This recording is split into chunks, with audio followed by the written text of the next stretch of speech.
Hey guys, welcome back to the channel, and today I'm going to show you how to schedule afterpay payments. So to schedule afterpay payments, all you got to do is to open the afterpay app or go to the website on your mobile device or computer, and then just log into your afterpay account using your email and your password.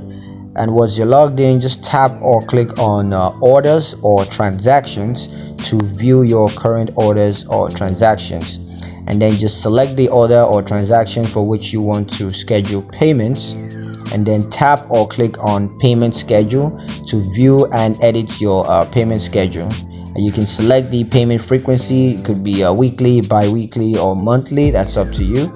And just choose the payment date that works best for you. And once you're done with that, review and confirm the payment schedule to ensure that it meets your needs. Now, for automatic payments, you can enable automatic payments to ensure your payments are made on time.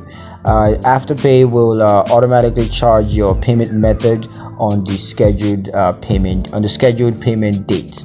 So yeah, that's pretty much it on how to schedule afterpay payments. Hope you guys liked the video. If you found the information useful enough, if you did, like the video, comment down below, let me know what you thought. Share the video with your friends and subscribe to the channel if you haven't done so already, and I will see you guys in the next one. Peace.